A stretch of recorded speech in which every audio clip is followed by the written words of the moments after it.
সকলো বস্তুৰ এটা সীমা থাকে বৰাবী থকাটো প্ৰয়োজন সীমা চেৰাই যোৱা বস্তু সহ্য কৰিব নোৱাৰে তুমি যি কৰিছা সেয়া সীমাৰ বহুত বাহিৰত মই আপোনাক আঘাত দিবলৈ বিচৰা নাছিলো খুৰী কিন্তু মই হ'ব তুমি আৰু একো ক'ব নালাগে আচলতে মই তোমাক বেছি বিশ্বাস কৰি ভুল কৰিলোঁ তোমাক মই নিজৰ ছোৱালীৰ দৰে ভাবি ভুল কৰিলোঁ আৰু এটা ডাঙৰ ভুল কৰিলোঁ তোমাৰ সহজ সৰল মুখখনৰ আঁৰৰ চেহেৰাটো ধৰিব নোৱাৰিম বাৰু এটা কথা কোৱাচোন এইবোৰ কৰিবলৈ তুমি সাহস ক'ত পালা আৰু এনেকে মিছা মাতিবলৈ তোমাৰ অকণো লাজ নালাগিল নে খুৰী প্লিজ মোক আপুনি ভুল নুবুজিব মই যি কৰিছোঁ এইখন ঘৰৰ ভালৰ কাৰণে কৰিছোঁ মনে মনে থাকা এতিয়াও তৰ্ক কৰিবলৈ এৰা নাই তুমি এটা কথা আগতে জানিব লাগিছিল যে এইখন ঘৰৰ ভাল বেয়া চিন্তা কৰিবলৈ মই আছো কোনো পেইং গেষ্টে এইখন ঘৰৰ ভাল চিন্তা কৰাৰ দৰকাৰ নাই তুমি যি ভুল কৰিলা তাৰ শাস্তি মই তোমাক দিব নোৱাৰো তুমি আৰু এইখন ঘৰত থাকিব নোৱাৰা কালিলৈকে তুমি ইয়াৰ পৰা যাব লাগিব কি পুৱাই গুচি যাবা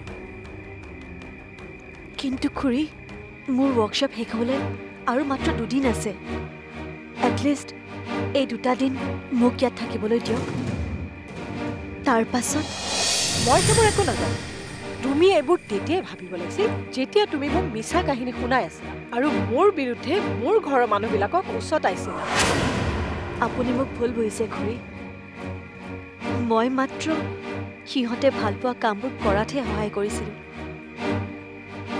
হয়তো মোৰ ৰাস্তাটো ভুল আছিল কিন্তু মোৰ উদ্দেশ্যটো ভুল নাছিল খুৰী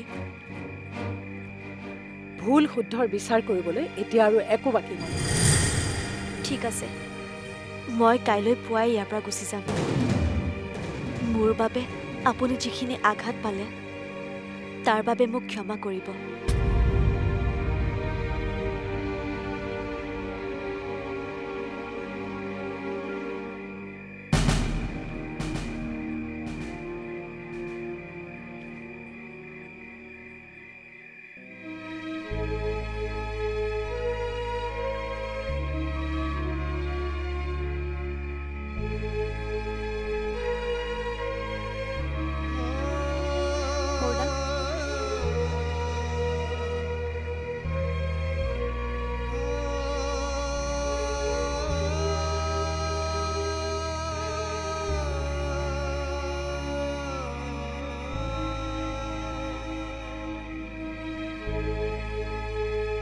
কাইলৈ বৰ্ণালী বা সঁচাকৈ যাবগৈ ন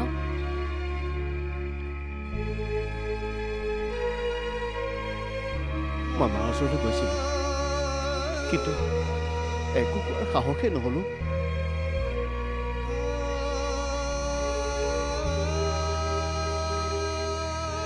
মায়ে আমাক চবকে বেয়া পাই আছে মোক ভালদৰে মতাই নাই মই সেইটো চিন্তা কৰি থকা নাই মই ভাবি আছোঁ বৰ্ণালীবাৰ কথা তাই চাগে মনত কিমান কষ্ট পাইছে আমাক সহায় কৰিবলৈ গৈ তাই মিছাতে অপমানিত হ'বলগীয়া হ'ল মইতো বৰ্ণালী মুখামুখি হ'বলৈ সাহসেই কৰিব পৰা নাই তই তাইৰ লগত কিবা কথা পাতিছিলি নেকি তাই ৰুমৰ দুৱাৰ ভিতৰৰ পৰা বন্ধ কৰি থৈছে মই গৈ দুবাৰমান মাতিছিলোঁ কিন্তু একো উত্তৰ নিদিলে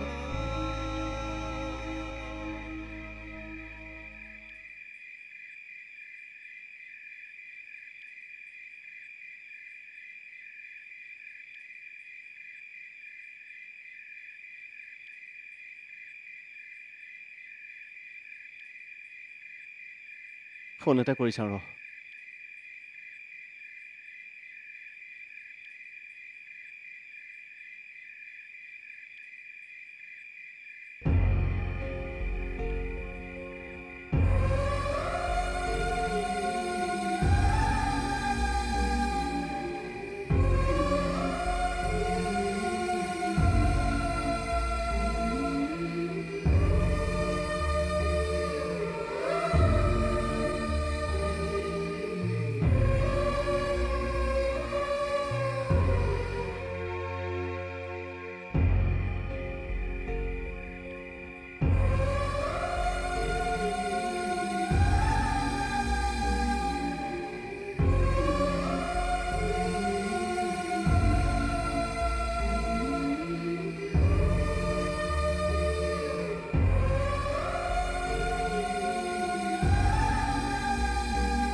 তোমাক এটা কথা কওঁনে পূবালী? আপুনি কি কথা ক'বলৈ খুজিছে মই জানো, কিন্তু বৰ্ণালীৰ বিষয়ে মই আৰু কোনো কথাই পাতিব নোখোজো। তুমি কথাটো আকৌ এবাৰ ভালকৈ ভাবি চোৱাটো উচিত। কাৰণ যদি তাই ভুল কৰিছে তেন্তে এইখন ঘৰৰ প্ৰতিটো মানুহেই একেটা ভুলকে কৰিছে। তাইকতো তুমি যাবলৈ ক'লা, কিন্তু তোমাৰ দৃষ্টিত আমাৰ শাস্তি কি হোৱা উচিত? আপুনি এইবোৰ কথা কৈ মোক যিমানেই বুজাবলৈ চেষ্টা নকৰক কিয়, মোৰ সিদ্ধান্ত মই সলনি নকৰোঁ। এইখন ঘৰত কেৱল মোৰ নিয়ম চলিব। নিয়ম? এইখন কোনো স্কুল বা আৰ্মি ট্ৰেইনিং কেম্প নহয়, এইখন ঘৰ হয়। আৰু ইয়াত আমি নিয়মেৰে কাকো বান্ধিব নোৱাৰো, আৰু বান্ধি ৰখাটো উচিত কথা নহয়। আপুনি কি ক'ব খুজিছে? ইমান দিনে তাৰমানে মই ভুল কৰি আহিছিলোঁ? কালি পৰহি অহা ছোৱালীজনীৰ পৰা এতিয়া মই ঘৰ চলাবলৈ শিকিব লাগিব নেকি? মই জানো এইবোৰ কথা কৈ তোমাক একো লাভ নাই, আৰু এইটো কথা আমাৰ ঘৰৰ প্ৰতিটো মানুহেই জানে, আৰু সেইবাবে সিহঁতে তোমাৰ কথাবিলাক শুনি নীৰৱে মানি যায়। কিন্তু তুমি কেতিয়াবা সিহঁতক সুধিছানে সিহঁতে কি বিচাৰে? তাৰ কোনো প্ৰয়োজনবোধ মই নকৰোঁ, কাৰণ মই যি কৰোঁ সেয়া সকলোৰে ভালৰ কাৰণেই কৰোঁ। কিন্তু তুমিহে কেৱল তেনেকে ভাবিছা।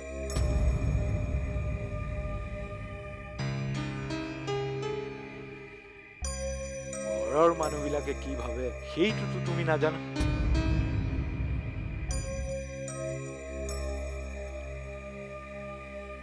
তোমাৰ নিয়মবোৰ যদি সকলোৱে অন্তৰেৰে মানি ললেহেঁতেন তেন্তে আজিৰ পৰিস্থিতিটোৰ সৃষ্টি নহলহেঁতেন। বাৰু এটা কথা মোক কোৱাচোন, এই যে বৰ্ণালীয়ে তোমাক মিছা মাতি ডাঙৰ বাবাক বাহিৰলৈ ফুৰিবলৈ বা সৰু বাবাক মিউজিক কম্পিটিশ্যনত যোগদান কৰিবলৈ পঠিয়াই দিলে, তাৰ পৰা তাইৰ কি লাভ হ'ল বাৰু?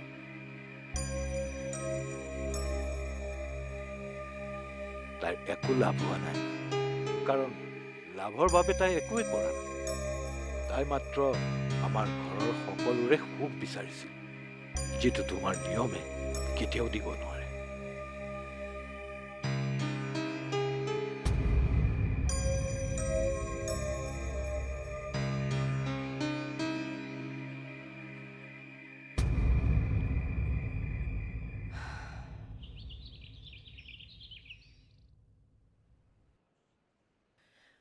পল্লৱী, পল্লৱী,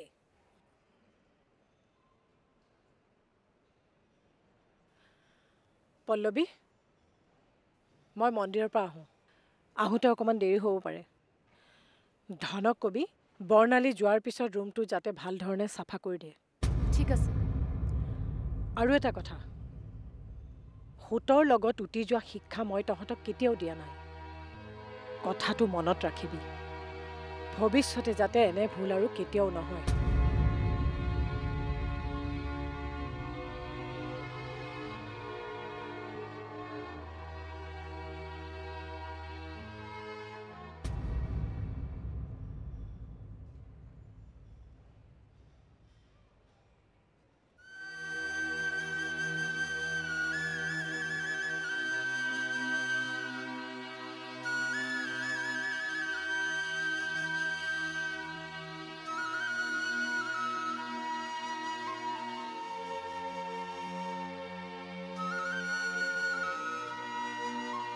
আজি তোমাৰ ওচৰত নিজকে বৰ সৰু সৰু যেন লাগিছে, নিজকে বৰ অপৰাধী যেন লাগিছে। কিয়? তুমিতো একো কৰা নাই। সেইকাৰণেতো বেয়া লাগিছে। একোৱেই কৰিব নোৱাৰিলো মই তোমাৰ কাৰণে। অলপ পাছত তুমি গুচি যাবা, আৰু মোলৈ চোৱা, মই এনেদৰে তোমাৰ আগত থিয় হৈ নিজৰ অক্ষমতাৰ কথা নীলাজৰ দৰে কৈ আছো।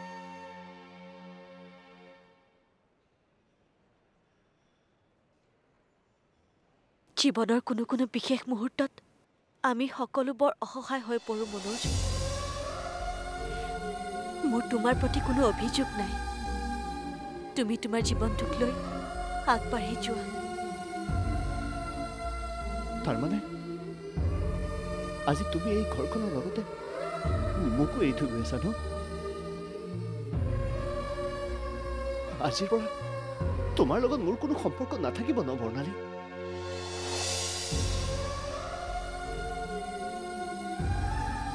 সম্পৰ্ক আমি গঢ়িম বুলি গঢ়িব নোৱাৰো মনোজ, বা ভাঙিম বুলিও ভাঙিব নোৱাৰো।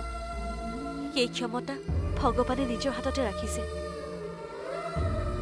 হয়তো তোমাক লৈ মোৰ এই যাত্ৰা এইখিনিলৈকে আছিল। তাৰমানে আমাৰ মাজত গঢ় লৈ উঠা সেই সম্পৰ্কটো মিছা আছিল নেকি?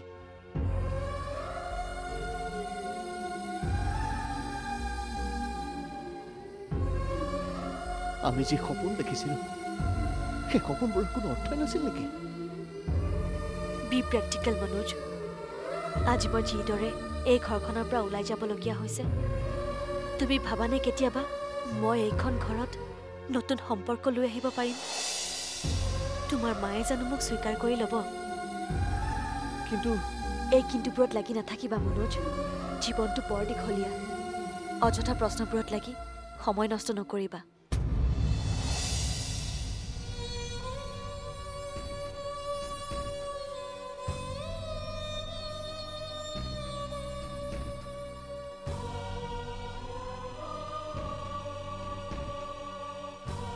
হে ভগৱান, তুমি আজি মোক কি পৰিস্থিতিত লৈ আহিলা? মই একো ভাবিব পৰা নাই ভগৱান।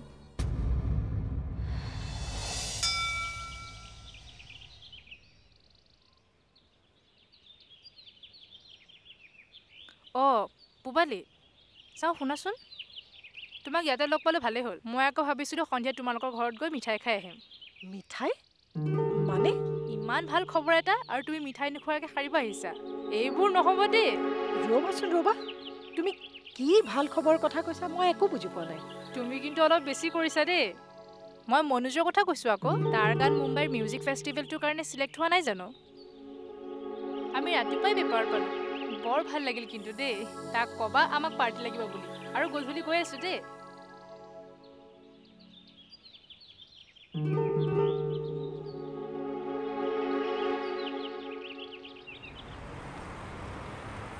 শুনা, পেপাৰ দোকান এখন পালে পেপাৰ এখন লৈ ল'বা।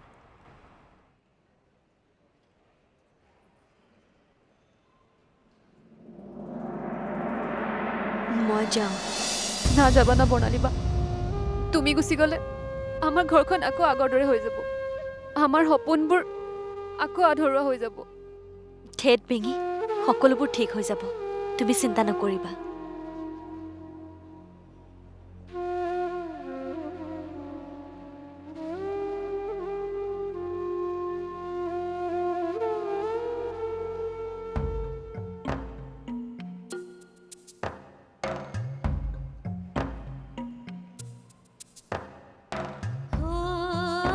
আমি তোমাক কেতিয়াও পাহৰিব নোৱাৰিম বৰ্ণালী।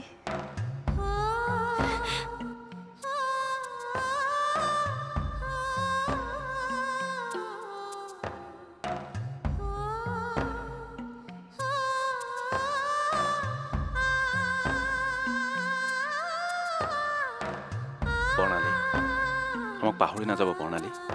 মাজে সময়ে ফোন কৰিবা, অ'কে? দাদা, ময়ো আপোনালোকক মিছ কৰিম। এতিয়া যাওঁ, দেৰি হৈছে।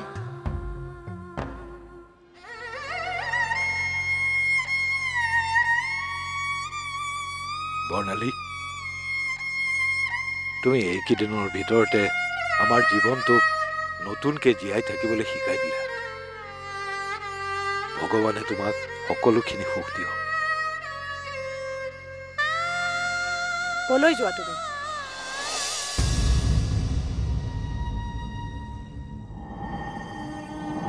এই ঘৰখনৰ সকলো নিয়ম ভাঙি তুমি কলৈ যাবলৈ ওলাইছা?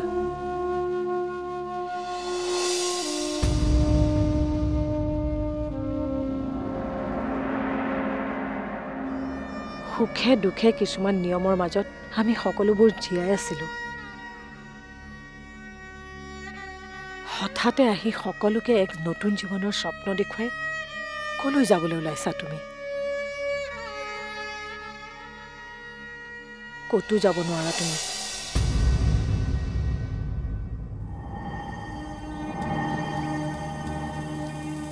তুমি ইয়াতেই থাকিব লাগিব।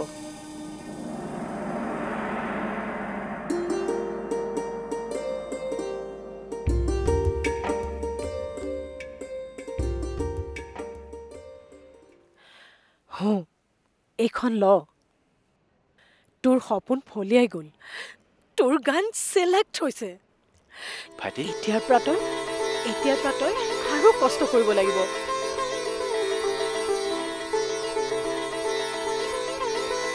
ৱেল ডান দাদা তই কৰি দেখুৱালি নহয় আমি কোনেও একো কৰা নাই কিবা এটা কৰিবলৈ আমাৰ কি আছিল কিন্তু এই ছোৱালীজনীয়ে সকলো সলনি কৰি পেলালে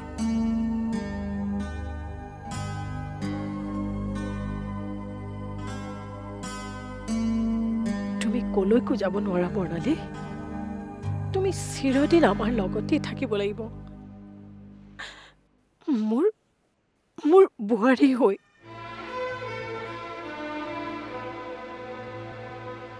কোৱা হবানে তুমি মোৰ বোৱাৰী কোৱা হবানে সেই বেয়া শাহুৱেকজনী সেইজনী লক্ষ্মী বোৱাৰী হৈ থাকিবানে হবানে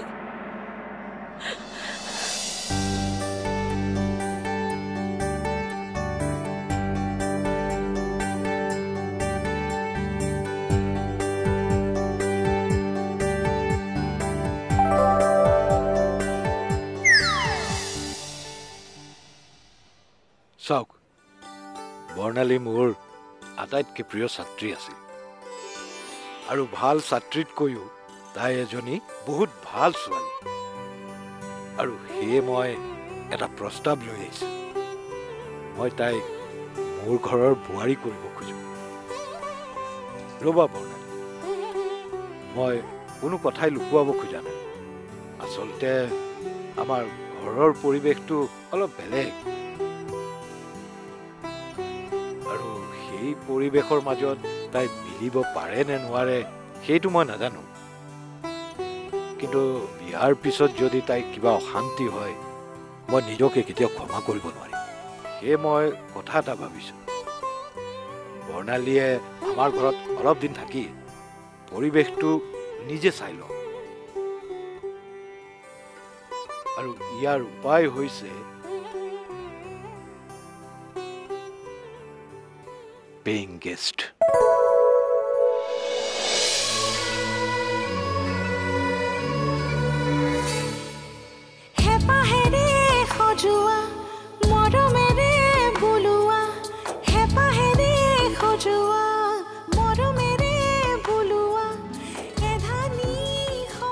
হেৰি আপুনিনো কি ভাবি আছে সিহঁতলৈ চাওকচোন কিমান ভাল দেখিছে একেবাৰে পাভযোৰা এতিয়া মুঠতে আপুনি দিন এটা ঠিক কৰি সিহঁতৰ বিয়াখনৰ যা যোগাৰ কৰক